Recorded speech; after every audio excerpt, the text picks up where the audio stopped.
Je voudrais maintenant proposer une seconde vérité par rapport à ce sentiment de ne pas être apprécié à sa juste valeur, qui risque à nouveau de ne pas être agréable à entendre. Donc lorsque nous nous sentons dévalorisés, eh bien très souvent c'est parce que nous nous dévalorisons nous-mêmes. Nous avons tous entendu cet exemple d'une personne qui est de très bons conseils et qui propose des conseils à des amis ou à des membres de sa famille et qui ne se sent jamais vraiment entendu. Et ensuite, ce proche ou bien cet ami décide de suivre une thérapie et revient un peu plus tard en disant « Tu sais, mon thérapeute m'a expliqué ceci, cela, et ça m'a vraiment aidé, j'ai vraiment compris, et depuis, j'ai mis en place différentes choses dans ma vie. » Et la personne qui a donné des conseils peut se sentir frustrée, elle peut ressentir du ressentiment parce qu'elle a l'impression d'avoir donné les mêmes conseils et pourtant de ne jamais avoir été entendue. Et la réalité de la situation, c'est que cette personne n'est pas thérapeute.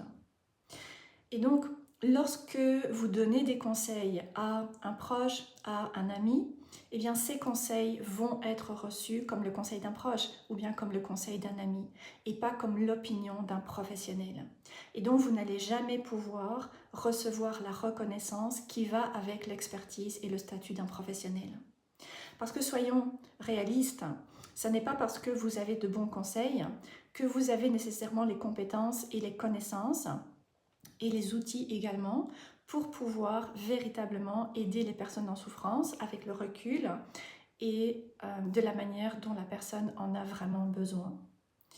Donc lorsqu'il y a eu des traumas dans l'enfance, des expériences de négligence ou bien lorsqu'il y a eu des situations qui nous ont amenés à sentir que nous n'étions pas assez bien et que ce que nous faisions n'était jamais assez bien, nous pouvons avoir tendance à nous dissocier et créer une image de nous-mêmes qui n'est vraiment pas en accord avec la réalité.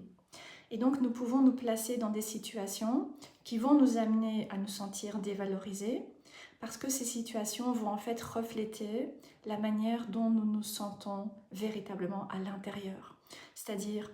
le sentiment de ne pas être apprécié, le sentiment de ne pas être assez bien, le sentiment de ne pas avoir les compétences nécessaires et le sentiment d'être invisible. Parce que lorsque nous avons véritablement confiance en nous, lorsque nous savons ce dont nous sommes capables, eh bien nous allons généralement nous donner les moyens de développer nos potentiels pour pouvoir ensuite les proposer de la meilleure manière possible et pour pouvoir recevoir l'échange que nous sommes en droit de recevoir de nos compétences, nos capacités et notre expertise.